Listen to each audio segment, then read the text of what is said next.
Hi hello good morning welcome back to Asha's plants and flowers YouTube channel. ಸುಮಾರು ಕಡೆ ಮಳೆ ಪ್ರಾರಂಭ ಆಗಿದೆ.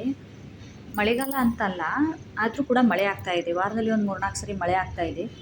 ಗಿಡಗಳನ್ನು ನೀವು ಇವಾಗ ಪ್ರೂನಿಂಗ್ ಮಾಡ್ಕೊಳ್ಬೋದು. ಅದ್ರ ಬಗ್ಗೆ ಕೂಡ ವಿಡಿಯೋ ಬರುತ್ತೆ. ಆದರೂ ಕೂಡ ನೀವೇನಾದರೂ ಮಾಡಬೇಕು ಅಂದ್ಕೊಂಡಿದ್ರೆ ಮಾಡ್ಕೊಳ್ಬೋದು. ನೋಡಿ, ನನ್ನ ಗಿಡದಲ್ಲಿ ನಾನು ಪ್ರೂನಿಂಗ್ ಮಾಡದೇ ಇದ್ರೂ ಕೂಡ ಕೇವಲ ಗಿಡದಲ್ಲಿರುವಂಥ ಹೂಗಳನ್ನು ಡೆಡ್ ಹೆಡ್ಡಿಂಗ್ ಮಾಡಿದ್ರೆ ಸಾಕು, ಗಿಡದಲ್ಲಿ ಈ ರೀತಿ ಚಿಗುರು ಬರ್ತಾ ಇದೆ. ಈ ರೀತಿ ಚಿಗುರು ಬರಬೇಕಾದ್ರೆ ಕೆಲವೊಂದು ಸಮಸ್ಯೆಗಳು ಬರುತ್ತೆ. ಅದು ದಾಸವಾಳ ಆಗಿರ್ಬೋದು, ಗುಲಾಬಿ ಆಗಿರ್ಬೋದು, ಮಲ್ಲಿಗೆ ಆಗಿರ್ಬೋದು, ಯಾವುದೇ ಹೂವಿನ ಗಿಡ, ಯಾವುದೇ ಗಿಡಗಳಾಗಿರ್ಬೋದು, ಅದರಲ್ಲಿ ಕೆಲವೊಂದು ಸಮಸ್ಯೆಗಳು ಬರುತ್ತೆ. ಅದರಲ್ಲಿ ಮೊದಲನೇದೇನು ಅಂತಂದರೆ ಪೆಸ್ಟ್ ಅಟ್ಯಾಕ್, ಕೀಟಗಳ ಬಾಧೆ, ಕೀಟಗಳ ಅಟ್ಯಾಕ್ ಮಾಡೋದಾಗಿರ್ಬೋದು. ಆಮೇಲೆ ಮಳೆ ಹೋದ ತಕ್ಷಣ ಗಿಡದಲ್ಲಿ ಫಂಗಸ್ ತುಂಬ ಬೇಗ ಬಂದುಬಿಡುತ್ತೆ.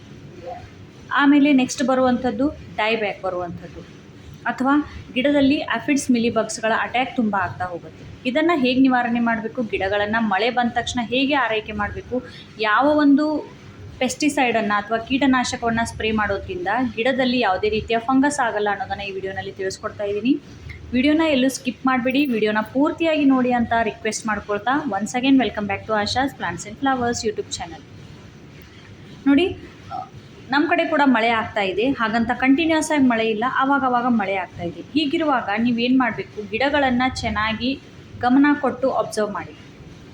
ಗಿಡದ ಎಲೆಗಳ ಹಿಂಬದಿ ಆಗಿರ್ಬೋದು, ಕಾಂಡದ ಮೇಲಾಗಿರ್ಬೋದು, ಮಣ್ಣಿನ ಮೇಲ್ಗಡೆ ಕೂಡ ಕೆಲವೊಮ್ಮೆ ಇರುವೆಗಳು ಓಡಾಡ್ತಾ ಇರುತ್ತೆ.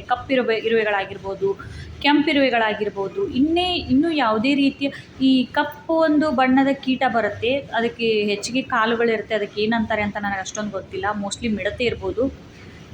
ಎರೆಹುಳು ಥರ ಚಿಕ್ಕದಾಗಿರುತ್ತೆ, ಎರೆಹುಳು ಥರ ಉದ್ದಕ್ಕಿರಲ್ಲ, ಒಂದು ಅರ್ಧ ಇಂಚಿನಷ್ಟು ಇರುತ್ತೆ. ಆ ರೀತಿ ಕೀಟಗಳು ಇವಾಗ ತುಂಬಾ ಕಂಡು ಬರುತ್ತೆ. ಪಾಟ್ನ ಕೆಳಗಡೆ, ಮಣ್ಣಿನಲ್ಲಿ ಎಲ್ಲ ಕಡೆ ಅದು ಹರಿದಾಡ್ತಾ ಇರುತ್ತೆ. ಅವು ಕೂಡ ಮಣ್ಣನ್ನು ಡ್ಯಾಮೇಜ್ ಮಾಡುತ್ತೆ, ಗಿಡಗಳನ್ನು ಡ್ಯಾಮೇಜ್ ಮಾಡುತ್ತೆ. ನೋಡಿ, ನನ್ನ ದಾಸವಾಳ ಗಿಡದಲ್ಲಿ ತುಂಬ ಚೆನ್ನಾಗಿ ಫ್ಲವರಿಂಗ್ ಆಗ್ತಾ ಇದೆ. ಮಳೆ ಬರ್ತಿದ್ದಂತೆ ಎಲೆಗಳು ಕೂಡ ಎಲ್ಲ ಶೈನ್ ಆಗ್ತಾ ಇದೆ, ಅಂತಂದರೆ ಮಿಂಚ್ತಾ ಇದೆ. ಇದಕ್ಕೆಲ್ಲ ಕಾರಣ ಮಳೆ ನೀರಿನಲ್ಲಿರುವಂಥ ನೈಟ್ರೋಜನ್ನ ಒಂದು ಅವಶ್ಯಕತೆ, ಗಿಡಗಳಿಗೆ ಬೇಕಾಗಿರುವಂಥ ನೈಟ್ರೋಜನನ್ನು ಮಳೆ ನೀರು ಒದಗಿಸುತ್ತೆ. ಆವಾಗ ಗಿಡಗಳು ನಾವು ಏನೇ ಕೊಡದೇ ಇದ್ರೂ ಕೂಡ ತುಂಬ ಚೆನ್ನಾಗಿ ಬೆಳೀತಾ ಹೋಗುತ್ತೆ. ಅದರ ಜೊತೆಗೆ ನೆಕ್ಸ್ಟ್ ಬರುವಂಥದ್ದು, ಮಳೆ ಬಂದು ಹೋದ ತಕ್ಷಣ ನೆಕ್ಸ್ಟ್ ಡೇ ಆಗಿರ್ಬೋದು ಅಥವಾ ಅವತ್ತೇ ಆಗಿರ್ಬೋದು, ಅರಳಿರುವಂಥ ಹೂಗಳನ್ನು ನೀವು ತೆಗೆದೇ ಹೋದರೆ ಗಿಡದಲ್ಲಿ ಈ ರೀತಿಯ ಕೀಟಗಳು ಕಾಣಿಸೋದು ಸರ್ವೇ ಸಾಮಾನ್ಯ. ಆವಾಗ ನೀವು ಬಾಡಿರುವಂಥ ಎಲೆಗಳಾಗಿರ್ಬೋದು, ಹಾಳಾಗಿರುವಂಥ ಕೊಳ್ತಿರುವಂಥ ಎಲೆಗಳನ್ನು ಕಟ್ ಮಾಡಬೇಕಾದ್ರೆ ನೋಡಿ, ಅರ್ಧಂಬರ್ಧ ತೆಗಿಬೇಡಿ. ಪೂರ್ತಿ ಸ್ಟೆಮ್ ಏನಿರುತ್ತಲ್ಲ, ಕಡ್ಡಿ ಇರುತ್ತಲ್ಲ, ಅದರ ಸಮೇತ ಆ ಒಂದು ಹೂವನ್ನು ನೀವು ತೆಗೆದೇ ಹೋದರೆ ಅದು ಕೂಡ ಗಿಡದ ಎನರ್ಜಿ ವೇಸ್ಟ್ ಆಗೋದಕ್ಕೆ ಕಾರಣ ಆಗುತ್ತೆ. ಹಾಗಾಗಿ ಅದೇನು ತೊಟ್ಟು ಬಂದಿರುತ್ತಲ್ಲ ಅದನ್ನು ಕಂಪ್ಲೀಟಾಗಿ ತೆಗೆದುಬಿಡಿ.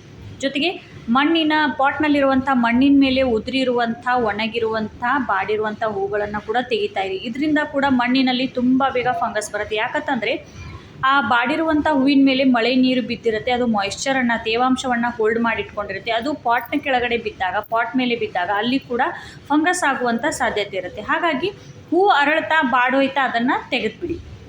ಆಮೇಲೆ ನೋಡಿ, ಮಿಲಿಬಗ್ಸ್ ಕಾಟ, ಇದು ಕೂಡ ತುಂಬಾ ಬರುತ್ತೆ. ಇವಾಗ ಮಳೆಗಾಲದಲ್ಲೂ ಕೂಡ ಬರುತ್ತೆ, ಬೇಸಿಗೆಯಲ್ಲಿ ಬರುತ್ತೆ. ಇವು ಏನಂತಾರೆ ಅಂತಂದರೆ ಆಲ್ ಟೈಮ್ ಗೆಸ್ಟ್ ಅಂತಲೇ ಹೇಳ್ಬೋದು. ಹಾಗಾಗಿ ಈ ಮಿಲಿಬಗ್ಸ್ಗಳನ್ನು ನಾವು ಕಂಪ್ಲೀಟಾಗಿ ಹೊಡೆದೋಡ್ಸೋಕ್ಕಾಗಲ್ಲ. ಯಾಕಂತಂದರೆ ವಾತಾವರಣ ಬದಲಾದಂತೆ ಆ ಕೀಟಗಳು ಕೂಡ, ಅವುಗಳಿಗೂ ಕೂಡ ಬದುಕೋದಕ್ಕೆ ಆಸರೆ ಬೇಕಲ್ವ. ಹಾಗಾಗಿ ಅವು ಏನು ಮಾಡುತ್ತೆ ಅಂತಂದರೆ ಈ ಗಿಡಗಳನ್ನು ಆಶ್ರಯಿಸುತ್ತೆ. ಹಾಗಾಗಿ ನಾವು ಇವುಗಳನ್ನು ಕಂಟ್ರೋಲ್ ಮಾಡಬೇಕು, ಹತೋಟಿಯಲ್ಲಿ ಇಟ್ಕೊಳ್ಬೇಕು ಅಂತಂದರೆ ವಾರದಲ್ಲಿ 2-3 ಸರಿನಾದರೂ ನೀಮ್ ಆಯಿಲನ್ನು ಸ್ಪ್ರೇ ಮಾಡಿರಿ. ಆಗಲ್ಲ ಅಂತಂದರೆ ಬೇಕಿಂಗ್ ಸೋಡಾ, 1 ಲೀಟರ್ ನೀರಿನಲ್ಲಿ ಅರ್ಧ ಚಮಚ ಬೇಕಿಂಗ್ ಸೋಡಾ ಮಿಕ್ಸ್ ಮಾಡಿ ಚೆನ್ನಾಗಿ ಸ್ಪ್ರೇ ಮಾಡೋದ್ರಿಂದ ಗಿಡಗಳಲ್ಲಿ ಮಿಲಿಬಗ್ಸ್ ಹಾಗೂ ಆಫಿಡ್ಸ್ ಅಟ್ಯಾಕ್ ಆಗಲ್ಲ.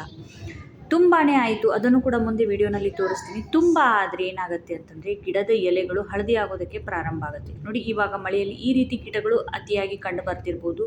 ಯಾರ ಗಿಡದಲ್ಲಿ ಈ ಕೀಟಗಳು ಕಾಣಿಸ್ತಾ ಇದೆ ಅವರು ಕೂಡ ಕಮೆಂಟ್ ಮಾಡಿ. ಇವು ಏನು ಮಾಡುತ್ತೆ, ಮಿಲಿಬಗ್ಸ್ ಒಂದು ವೇಳೆ ನಾವು ಕಡ್ಡಿಯಿಂದ ತೆಗೆದ್ರೆ ಹೊರಟೋಗ್ಬೋದ್ರೆ, ಆದರೆ ಈ ರೀತಿಯ ಕೀಟಗಳು ಹೋಗಲ್ಲ. ಸೊ ಅದಕ್ಕೆ ಒಂದು ಹೋಮ್ ಮೇಡ್ ಫರ್ಟಿಲೈಸರ್ ಜೊತೆಗೆ ಕೀಟನಾಶಕವನ್ನು ಹೇಳ್ತಾ ಇದ್ದೀನಿ. ಇಲ್ಲಿ ಒಂದು ಮೆಜರ್ಮೆಂಟ್ ಕಪ್ಪನ್ನು ತೊಗೊಂಡಿದ್ದೀನಿ. ಇದರಲ್ಲಿ ಒಂದು ಲಿಕ್ವಿಡನ್ನು ಹಾಕ್ತಾ ಇದ್ದೀನಿ. ಅದನ್ನು ಹೇಗೆ ಮಾಡಿದ್ದೀನಿ, ಯಾವುದರಿಂದ ಮಾಡಿದ್ದೀನಿ ಅನ್ನೋದನ್ನು ಕಂಪ್ಲೀಟಾಗಿ ತಿಳಿಸ್ಕೊಡ್ತೀನಿ. ಸ್ಪ್ರೇ ಮಾಡ್ತಾ ಇದ್ದೀರಾ ಅಂತಂದರೆ 20 ml, 1 ಲೀಟರ್ ನೀರಿನಲ್ಲಿ 20 ml ನಷ್ಟು ನೀವು ಈ ಲಿಕ್ವಿಡನ್ನು ತೊಗೊಳ್ಬೇಕು. ತುಂಬ ಸ್ಟ್ರಾಂಗ್ ಆಗಿರುತ್ತೆ, ಅತಿಯಾದ ಘಾಟ್ ವಾಸನೆ ಇರುತ್ತೆ. ಗಿಡಗಳ ಮೇಲೆ ಕೂತಿರುವಂಥ ಕೀಟಗಳ ಉಸಿರಾಟಕ್ಕೆ ತೊಂದರೆ ಆಗುತ್ತೆ. ಅವುಗಳ ಮೇಲ್ಗಡೆ ಇರುವಂಥ ಕವಚವನ್ನು ಇದೇನು ಮಾಡುತ್ತೆ, ಲೂಸ್ ಮಾಡುತ್ತೆ, ರಿಮೂವ್ ಮಾಡುತ್ತೆ. ಹಾಗಾಗಿ ಇದನ್ನು ನೀವು ಗಿಡಗಳ ಮೇಲೆ 4-5 ದಿನಕ್ಕೊಮ್ಮೆ ರೆಗ್ಯುಲರ್ ಆಗಿ ಸ್ಪ್ರೇ ಮಾಡ್ತಾ ಹೋದರೆ, ನೀಮ್ ಆಯಿಲ್ ಇಲ್ಲ ಅನ್ನೋರು, ನೀಮ್ ಆಯಿಲ್ ಇದ್ದರೆ ಇದನ್ನು ಎರಡೂ ಕೂಡ ಮಿಕ್ಸ್ ಮಾಡಿ ಕೂಡ ಸ್ಪ್ರೇ ಮಾಡ್ಬೋದು. ಇಲ್ಲ ಅನ್ನೋರು ಇದನ್ನು ಸ್ಪ್ರೇ ಮಾಡ್ಬೋದು. 20 ml ಈ ಲಿಕ್ವಿಡನ್ನು ನಾನು ಮಣ್ಣಿನಲ್ಲಿ ಹಾಕ್ತಾಯಿದ್ದೀನಿ. ಸ್ಪ್ರೇ ಮಾಡೋದು ಅಳತೆ ಬೇರೆ ಇದೆ, ಮಣ್ಣಿನಲ್ಲಿ ಹಾಕ್ತಾಯಿದ್ದೀನಿ. ಮಣ್ಣಿನಲ್ಲಿ ಹಾಕ್ತಾ ಇದ್ದೀರಾ ಅಂತಂದರೆ ಜರಡಿ ಹಿಡ್ಕೊಳ್ಳೋ ಅವಶ್ಯಕತೆ ಇಲ್ಲ. ನೋಡಿ, 1 ಲೀಟರ್ ನೀರಿನಲ್ಲಿ 20 ml ಹಾಕಿದ್ದೀನಿ. ನೋಡಿ, ಗುಲಾಬಿ ಗಿಡ ಚಿಗುರ್ತಾ ಇದೆ. ಈ ರೀತಿ ಚಿಗುರು ಬರ್ತಾ ಇರಬೇಕಾದ್ರೆ ತುಂಬಾ ಗಿಡಗಳಲ್ಲಿ ನಮಗೆ ಆಫಿಡ್ಸ್, ಈ ಹಸಿರು ಬಣ್ಣದ ಹೇನು ಥರ ಇರುತ್ತಲ್ಲ, ಅದು ತುಂಬ ಕಾಟ ಕೊಡುತ್ತೆ ಗುಲಾಬಿ ಗಿಡದಲ್ಲಿ. ಇದರಿಂದ ಏನಾಗುತ್ತೆ ಅಂತಂದರೆ ಎಲೆಗಳು ಒಮ್ಮಿಂದೊಮ್ಮೆ ಕಪ್ಪಾಗೋದು, ಮೊಗ್ಗುಗಳು ಉದುರೋದು ಪ್ರಾರಂಭ ಆಗುತ್ತೆ. ಹಾಗಾಗಿ ಮಣ್ಣಿನಲ್ಲಿ ಫಂಗಸ್ ಬಂದಿದ್ರೂ ಕೂಡ ಏನಾಗುತ್ತೆ, ಕೆಲವೊಮ್ಮೆ ಗಿಡದಲ್ಲಿ ನಮಗೆ ಸಮಸ್ಯೆಗಳು ಕಂಡುಬರುತ್ತೆ. ಆವಾಗ ಮಣ್ಣಿನಲ್ಲಿ ಇದನ್ನು ಏನು ಮಾಡ್ಬೋದು, ನೀವು ವಾರಕ್ಕೊಮ್ಮೆ ಅಥವಾ 10 ದಿನಕ್ಕೊಮ್ಮೆ ಹೆಚ್ಚಿಗೆ ಹಾಕಿದ್ರೂ ಕೂಡ ಯಾವುದೇ ತೊಂದರೆ ಇಲ್ಲ. ಆದರೂ ಕೂಡ ಏನು ಮಾಡಿ, 15 ದಿನಕ್ಕೊಮ್ಮೆ ಸಾಕು. ಅಷ್ಟೊಂದೇನು ಮಣ್ಣಿನಲ್ಲಿ ಫಂಗಸ್ ಆಗಲ್ಲ. ನೀವೆಲ್ಲ ಕಂಟಿನ್ಯೂಸ್ ಆಗಿ ನೀಮ್ ಆಯಿಲ್ ಆಗಿರ್ಬೋದು, ಆಮೇಲೆ ಬೇಕಿಂಗ್ ಸೋಡಾ, ವಿನೆಗರ್ ಇದನ್ನೆಲ್ಲ ಸ್ಪ್ರೇ ಮಾಡ್ತಾ ಇದ್ದೀರಾ, ಮಣ್ಣಲ್ಲೂ ಕೂಡ ಕೊಡ್ತಾ ಇದ್ದೀರಾ ಅಂತಂದರೆ ಅಷ್ಟಾಗಿ ಏನು ಸಮಸ್ಯೆಗಳು ಕಂಡು ಬರಲ್ಲ. ಒಂದು ವೇಳೆ ತುಂಬ ಅಟ್ಯಾಕ್ ಆಗಿದೆ ಅಂತಂದರೆ ವಾರಕ್ಕೊಮ್ಮೆ ಈ ಲಿಕ್ವಿಡನ್ನು ನೀವು ಮಣ್ಣಿನಲ್ಲಿ ಕೊಡೋದ್ರಿಂದ ಮಣ್ಣು ಏನಾಗುತ್ತೆ ಅಂತಂದರೆ ಮಣ್ಣಿನಲ್ಲಿರುವಂಥ ಕೀಟಗಳಿಗೆ, ಇರುವೆಗಳಿಗೆ ಇದರ ವಾಸನೆ ಆಗಲ್ಲ, ಅವು ಅಲ್ಲಿಂದ ಕಾಲು ಕೀಳುತ್ತೆ. ಜೊತೆಗೆ ಫಂಗಸ್ ಆಗಿದ್ದರೆ ಅದು ಕೂಡ ನಿರ್ನಾಮ ಆಗುತ್ತೆ, ಮಣ್ಣು ಹೆಲ್ದಿ ಆಗುತ್ತೆ, ಲೂಸ್ ಆಗುತ್ತೆ. ನೋಡಿ, ಗುಲಾಬಿ ಗಿಡ ಚಿಕ್ಕ ಗಿಡ, ಮೊನ್ನೆ ಕೂಡ ಈ ಗಿಡವನ್ನು ತೋರಿಸಿದ್ದೆ. ಆ ಪಾಟ್ ಬೇರೆ, ಈ ಪಾಟ್ ಬೇರೆ. ಇದಕ್ಕೂ ಕೂಡ ನಾನು ನೀರನ್ನು ಹಾಕ್ತಾಯಿದ್ದೀನಿ. ನೆಕ್ಸ್ಟ್ ಬರುವಂಥದ್ದು ಸ್ಪ್ರೇ ಮಾಡ್ತಾ ಇದ್ದೀರಾ ಅಂತಂದರೆ ನಾನಿಲ್ಲಿ 1 ಲೀಟರ್ ನೀರಿನಲ್ಲಿ 50 ml ತೊಗೊಳ್ತಾ ಇದ್ದೀನಿ. ಯಾವುದೇ ರೀತಿಯ ಸೈಡ್ ಎಫೆಕ್ಟ್ ಆಗಲ್ಲ. ಹೋಮ್ ಮೇಡ್ ಇದು, ನಿಮ್ಮ ಕಿಚನ್ನಲ್ಲಿ ಮಸಾಲೆ ಡಬ್ಬದಲ್ಲಿ ಸಿಗುವಂಥ ಇಂಗ್ರೀಡಿಯೆಂಟ್. ಹಾಗಾಗಿ ಯಾವುದೇ ರೀತಿ ಹೆಚ್ಚು ಕಡಿಮೆ ಆದರೂ ಕೂಡ ಸೈಡ್ ಎಫೆಕ್ಟ್ ಆಗಲ್ಲ. ಆದರೆ ಸಾಧ್ಯವಾದಷ್ಟು ಸಾಯಂಕಾಲ ಅಥವಾ ಬೆಳಗ್ಗೆ 9 ಗಂಟೆ ಒಳಗಡೆ ಸ್ಪ್ರೇ ಮಾಡೋದು ಒಳ್ಳೆಯದು. ಸ್ವಲ್ಪ ನಿಮಗೆ ಐಡಿಯಾ ಬಂದಿರ್ಬೋದು ಏನು ಅಂತ, ಆದರೂ ಕೂಡ ವಿಡಿಯೋ ಪೂರ್ತಿಯಾಗಿ ನೋಡಿ. 50 ml 1 ಲೀಟರ್ ನೀರಿನಲ್ಲಿ ಹಾಕಿ, ಇದಕ್ಕೆ ಹೆಚ್ಚಿಗೆ ಏನೂ ಆ್ಯಡ್ ಮಾಡಬೇಡಿ. ಒಂದು ವೇಳೆ ನಿಮ್ಮ ಹತ್ರ ನೀಮ್ ಆಯಿಲ್ ಇದ್ದರೆ ಅದನ್ನು ಕೂಡ ಆ್ಯಡ್ ಮಾಡ್ಬೋದು. ನಾನು ಸಿಂಪಲ್ಲಾಗಿ ತೋರಿಸ್ತಾ ಇದ್ದೀನಿ. ಇದನ್ನು ನೀವೇನು ಮಾಡಿ, 4 ದಿನಕ್ಕೊಮ್ಮೆ ತಪ್ಪದೇ ಸ್ಪ್ರೇ ಮಾಡಿ, ಹೆಚ್ಚಿಗೆ ಅಟ್ಯಾಕ್ ಇದ್ದರೆ. ಇಲ್ಲ ಅಂತಂದರೆ ವಾರಕ್ಕೊಮ್ಮೆ ನೀವು ಸ್ಪ್ರೇ ಮಾಡ್ಬೋದು. ಈ ಲಿಕ್ವಿಡ್ ಏನಿದೆಯಲ್ಲ, ಇದು ಗಿಡಗಳ ಆರೋಗ್ಯಕ್ಕೆ, ಕ್ರಿಮಿಕೀಟಗಳ ನಿಯಂತ್ರಣಕ್ಕೆ ತುಂಬಾ ಉಪಯೋಗಕ್ಕೆ ಬರುತ್ತೆ. ಇದರಲ್ಲಿ ಪ್ರಕೃತಿಯಿಂದ ಇದಕ್ಕೆ ಸಿಕ್ಕಿರುವಂಥ ಆ್ಯಂಟಿಫಂಗಲ್, ಶಿಲೀಂಧ್ರ ವಿರೋಧಿ ಮತ್ತು ಆ್ಯಂಟಿ ಬ್ಯಾಕ್ಟೀರಿಯಲ್ ಗುಣಗಳಿರೋದ್ರಿಂದ ಗಿಡಗಳಿಗೆ ಇದು ಒಂದು ಒಳ್ಳೆಯ ಅತ್ಯುತ್ತಮ ರಕ್ಷಣೆಯನ್ನು ನೀಡುತ್ತೆ. ಜೊತೆಗೆ ಇದರಲ್ಲಿ NPK ಹೇರಳವಾಗಿ ಇರದೇ ಇದ್ದರೂ ಕೂಡ ಇದರಲ್ಲಿ ಥೈಮಲ್ ಅನ್ನುವಂಥ ಒಂದು ಅಂಶ ಇದೆ. ಇದು ಬಲವಾದ ಜೀವರೋಧಿ ಅಂತಂದರೆ ಆ್ಯಂಟಿ ಬ್ಯಾಕ್ಟೀರಿಯಲ್ ಗುಣ, ಶಿಲೀಂಧ್ರನಾಶಕ, ಆ್ಯಂಟಿಫಂಗಲ್ ಗುಣಗಳನ್ನು ಹೊಂದಿರೋದ್ರಿಂದ ಗಿಡಗಳಿಗೆ ಬರುವಂಥ ಬೂದು ರೋಗ, ಬೇರು ಕೊಳೆಯುವಿಕೆಯನ್ನು ಇದು ಕಡಿಮೆ ಮಾಡುತ್ತೆ. ಜೊತೆಗೆ ಇದರಲ್ಲಿ ಖನಿಜಾಂಶಗಳು ಕೂಡ ಅಲ್ಪ ಪ್ರಮಾಣದಲ್ಲಿದೆ. ಅದರಲ್ಲಿ ಯಾವುದು ಅಂತಂದರೆ ಕ್ಯಾಲ್ಶಿಯಂ, ರಂಜಕ, ಕಬ್ಬಿಣ ಅಂಶಗಳಿರೋದ್ರಿಂದ ಇವು ಗಿಡಗಳಿಗೆ ಸೂಕ್ಷ್ಮ ಪೋಷಕಗಳ ಕೊರತೆಯನ್ನು ನೀಗಿಸೋದಕ್ಕೆ ಹೆಲ್ಪ್ ಮಾಡುತ್ತೆ. ಸಾರಭೂತ ತೈಲ ಅಂತಂದರೆ ಎಸೆನ್ಷಿಯಲ್ ಆಯಿಲ್ಸ್ ಇದರಲ್ಲಿ ಹೆಚ್ಚಾಗಿರೋದ್ರಿಂದ ಇದರ ತೀಕ್ಷ್ಣವಾದ ವಾಸನೆ ಕೀಟಗಳನ್ನು ವಿಕರ್ಷಿಸುತ್ತದೆ, ಆಕರ್ಷಣೆ ಮಾಡಲ್ಲ, ಡಿಸ್ಟ್ರಾಕ್ಟ್ ಮಾಡುತ್ತೆ. ಇದರಿಂದ ಇದು ಇನ್ಸೆಕ್ಟ್ ರೆಪೆಲೆಂಟ್ ಥರ ಕೆಲಸ ಮಾಡುತ್ತೆ. ನೋಡಿ, ಈ ಒಂದು ಬ್ರಾಂಚ್ ಮೇಲೆ ಎಷ್ಟೊಂದು ಮಿಲಿಬಗ್ಸ್ ಅಟ್ಯಾಕ್ ಮಾಡಿದೆ ಅಂತಂದರೆ ನನ್ನ ಕಣ್ಣಿಗೆ ಕಂಡಿಲ್ಲ. ಈ ರೀತಿ ಇರಬೇಕಾದ್ರೆ ಇದಕ್ಕೆ ನೀವು ಡೈಲಿ ಬೇಸಿಸ್ ಮೇಲೆ ಈ ರೀತಿ ಯಾವುದಾದ್ರೂ ಒಂದು ಬದಲಿಸಿ ಕೀಟನಾಶಕವನ್ನು ಸ್ಪ್ರೇ ಮಾಡಿ. ಒಂದು ವೇಳೆ ಹೋಗಲಿಲ್ಲ ಅಂದರೆ ಬ್ರಾಂಚನ್ನು ಕಟ್ ಮಾಡಿ, ಇಲ್ಲ ಅಂತಂದರೆ ಯಾವುದಾದ್ರೂ ಒಂದು ಕಾಟನ್ ಬಟ್ಟೆಯನ್ನು ತೊಗೊಂಡು ಚೆನ್ನಾಗಿ ಅದನ್ನು ಒರೆಸಿ ವೈಪ್ ಅಪ್ ಮಾಡಿ, ಆಮೇಲೆ ಅದರ ಮೇಲೆ ಏನು ಮಾಡಿ, ನೀವು ಈ ರೀತಿಯ ಕೀಟನಾಶಕಗಳನ್ನು ಸಿಂಪಡಣೆ ಮಾಡೋದು ತುಂಬಾ ಒಳ್ಳೆಯದು. ಸಾಧ್ಯವಾದಷ್ಟು ಸಾಯಂಕಾಲದ ಹೊತ್ತು ಸ್ಪ್ರೇ ಮಾಡಿ. ಇದರಿಂದ ಸಾಯಂಕಾಲ ಗಿಡಗಳು ಅಷ್ಟೊಂದು ಆಹಾರವನ್ನು ತಯಾರು ಮಾಡಲ್ಲ, ರೆಸ್ಟಲ್ಲಿರುತ್ತೆ. ಆವಾಗ ನಾವು ಹಾಕಿರುವಂಥ ಕೀಟನಾಶಕ ಚೆನ್ನಾಗಿ ಎಫೆಕ್ಟಿವ್ ಆಗಿ ವರ್ಕ್ ಮಾಡುತ್ತೆ.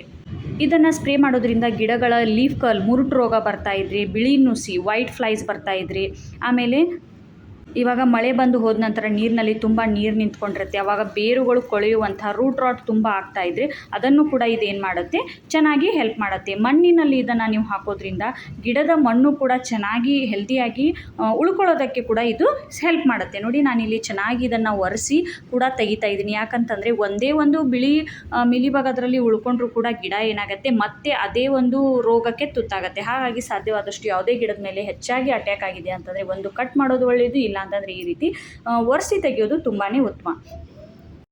ನಾನು ಹಲವಾರು ಕೀಟನಾಶಕಗಳನ್ನು ನಿಮಗೆಲ್ಲ ತಿಳಿಸ್ಕೊಟ್ಟಿದ್ದೀನಿ. ನಿಮ್ಗೆ ಯಾವುದು ಅನುಕೂಲ ಆಗುತ್ತೆ, ಯಾವುದು ಈಸಿ ಅನಿಸುತ್ತೆ ಅನ್ನೋದನ್ನು ನೀವು ನೋಡ್ಕೊಂಡ್ಬಿಟ್ಟು ಸ್ಪ್ರೇ ಮಾಡಿ. ಯಾವುದೇ ರೀತಿಯ ಹಾನಿಕಾರಕ ಕೀಟನಾಶಕಗಳನ್ನು ನಾನು ತಿಳಿಸ್ಕೊಡ್ತಾ ಇಲ್ಲ. ಆದರೆ ಇದನ್ನು ಸಾಯಂಕಾಲ ಸ್ಪ್ರೇ ಮಾಡಿ ಬಿಸಿಲಿನಲ್ಲಾದರೆ ಗಿಡಗಳು ಸುಟ್ಟಂತಾಗುತ್ತೆ. ಅದು ಯಾವುದರಿಂದ ತಯಾರಿಸಿದ್ದೀನಿ ಅಂತಂದರೆ ನೋಡಿ, ನಮ್ಮ ಅಡುಗೆ ಮನೆಯಲ್ಲಿ ಮಸಾಲೆ ಡಬ್ಬದಲ್ಲಿರುವಂಥ ಅಜ್ವಾಯಿನ್ ಅಥವಾ ಓಮ್ ಕಾಳು ಅಂತ ಕರಿತೀವಿ. ಇದರ ಒಂದು ವಾಸನೆ ಕೀಟಗಳಿಗೆ ಆಗಬರಲ್ಲ. ಒಂದು ವೇಳೆ ಇರುವೆಗಳಾಗ್ತಾ ಇದ್ದರೆ, ಮಿಡತೆಗಳಾಗ್ತಾ ಇದ್ದರೆ, ಆಮೇಲೆ ಇನ್ಯಾವುದೋ ಕೀಟಗಳು ಮಣ್ಣಿನಲ್ಲಿ ಆಗ್ತಾ ಇದ್ದರೆ ನೀವೇನು ಮಾಡಿ, ಈ ಓಮ್ ಕಾಳನ್ನು ಪೌಡರ್ ಮಾಡಿ ಕೂಡ ಮಣ್ಣಿನ ಮಿಶ್ರಣದಲ್ಲಿ ನೀವು ಸಾಯಿಲ್ ಮಿಕ್ಸ್ಚರ್ ಮಾಡ್ತಾ ಇದ್ದೀರಾ ಅಂತಂದರೆ ಒಂದು 2 ಚಮಚದಷ್ಟು ಆ ಸಾಯಿಲ್ ಮಿಕ್ಸ್ಚರಲ್ಲಿ ಕೂಡ ಹಾಕ್ಬೋದು. ಇಲ್ಲ ಅಂತಂದರೆ ತುಂಬಾ ಇರುವೆಗಳ ಕಾಟ ಇದೆ ಅಂತಂದರೆ ಪೌಡರ್ ಮಾಡಿ ಮಣ್ಣಿನ ಸುತ್ತ ಕೂಡ ಮಣ್ಣನ್ನು ಹಗುರ ಮಾಡಿ ನೀವು ಹಾಕೋದ್ರಿಂದ ಇರುವೆಗಳು ಕಾಟ ಕೂಡ ತುಂಬಾ ಹಂತದವರೆಗೆ ಕಂಟ್ರೋಲಿಗೆ ಬರುತ್ತೆ. ನೋಡಿ, ಇದನ್ನು ನಾನು ಒಂದು 2ರಿಂದ 3 ಚಮಚ, ನಿಮ್ಗೆ ಎಷ್ಟು ಬೇಕೋ ಅಷ್ಟು ತೊಗೊಳ್ಳಿ. 2 ಚಮಚ ಓಮ್ ಕಾಳು ಅಥವಾ ಅಜ್ವಾಯಿನ್ ಕಾಳು, ಒಂದು 2 ಚಮಚ ಅಥವಾ 3 ಚಮಚ ಟೀ ಪೌಡರ್ ಯಾವುದಿರುತ್ತೋ ಅದನ್ನು ಸಾಧ್ಯವಾದಷ್ಟು ಫ್ರೆಶ್ ಆಗಿ ತೊಗೊಳ್ಳಿ. ಇದು ಕೂಡ ಗಿಡಗಳ ಮೇಲೆ ಸ್ಪ್ರೇ ಮಾಡೋದ್ರಿಂದ, ಮಣ್ಣಿನಲ್ಲಿ ಹಾಕೋದ್ರಿಂದ ಮಣ್ಣು ಹಗುರ ಆಗುತ್ತೆ, ಇದರಿಂದ ಮಣ್ಣು ಆ್ಯಸಿಡಿಕ್ ಆಗುತ್ತೆ. ಇದೆಲ್ಲ ನಿಮ್ಗೆ ಗೊತ್ತಿರುವಂಥ ವಿಷಯ. ಜೊತೆಗೆ ಇದರಲ್ಲಿ ನೈಟ್ರೋಜನ್ ಇರೋದ್ರಿಂದ, ಓಮ್ ಕಾಳಿನಲ್ಲಿ NPK ಅಂಶ ಕಡಿಮೆ ಇರೋದ್ರಿಂದ ನಾನು ನೈಟ್ರೋಜನ್ ಇರಲಿ ಅನ್ನೋ ಕಾರಣಕ್ಕೆ ಇಲ್ಲಿ ಟೀ ಪೌಡ್ರನ್ನ ಯೂಸ್ ಮಾಡ್ತಾಯಿದ್ದೀನಿ. ಸ್ಪ್ರೇ ಮಾಡ್ತಾಯಿದ್ದೀವಿ, ಮಣ್ಣಿನಲ್ಲೂ ಹಾಕ್ತಾಯಿದ್ದೀವಿ. ಹಾಗಾಗಿ ಎರಡೂ ಕಡೆ ಗಿಡಗಳಿಗೆ ನೈಟ್ರೋಜನ್ನ ಅವಶ್ಯಕತೆ ಇರುತ್ತೆ. ಒಂದು 4 ದಿನ 2 ಚಮಚ ತೊಗೊಳ್ಳಿ, 3 ಚಮಚ ತೊಗೊಳ್ಳಿ.